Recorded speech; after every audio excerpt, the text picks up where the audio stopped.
We've been listening closely to the Division community, and because of this, we've decided to work on a free update that focuses on improving the quality of the in-game as well as some core gameplay mechanics so we can make your experience that much more enjoyable.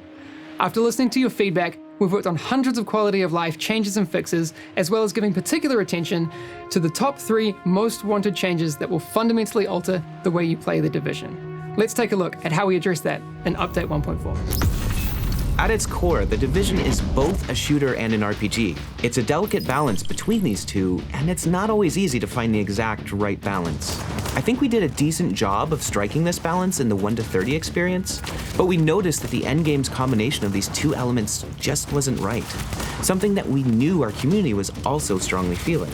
We wanted to restore the shooter aspect of the game in the endgame, making it more satisfying and enjoyable to play, even at the highest difficulties. We've reduced the time to kill and the lethality of the NPCs to provide the feeling of being powerful, which is something we know players expect in the endgame. One of the things we really wanted to do was we wanted to find a way to kind of increase the difficulty or the challenge of our NPCs without just resorting on stat scaling, called increased health, increased damage. So what we wanted to do instead was look at their behaviors. What kind of things could they do to present a bigger challenge to the player in terms of their flanking, their relationship to cover, their movement speed, which will help result in a more fun and fast-paced shooter.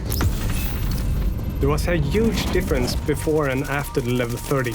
We've introduced 4 world tiers. You can now select your world tier and mission difficulty for a more customized endgame progression. A higher world tier will increase the level of enemies, but also the quality of the reward, which will help you access the next tier. While a higher mission difficulty will change the type of enemies you fight and grant you more rewards. This is a great feature for everyone. You can choose to play solo or in a group and progress through the endgame at your own pace. For me as a player in 1.3, I can't really play everything solo. I can't get the best gear, but that's something we changed for 1.4. In 1.4, max level players will feel powerful once again, and they will really feel the impact of their new gear and gear sets and weapons. So we've rebalanced all the skills, weapons, gear, and gear sets so players can find more variety when building their character. As an example, we changed the way Firecrest and Nomad work to make it more appealing and relevant to players. And with the blind set, we even took it a step further and repurposed it entirely. It was largely underused by players, and it will be replaced by a brand new set called Banshee. It will especially appeal to Dark Zone agents by giving bonuses based on the rogue mechanic.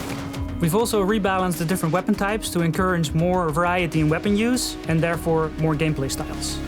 When it comes to loot and rewards, you'll be able to get everything from anywhere, so you can find useful items for your build no matter how you prefer to play. All these changes will also create a better balance between level 30 players, so everybody gets a fair chance in the Dark Zone. Before 1.4, if you were at max level, your XP would basically go to waste. And in 1.4, we're adding a feature that's called field proficiency, and basically all the XP that you earn will go into this level progression bar that you're used to, and as soon as you level up, you will get a field proficiency cache, which gives you cool stuff based on your gear score.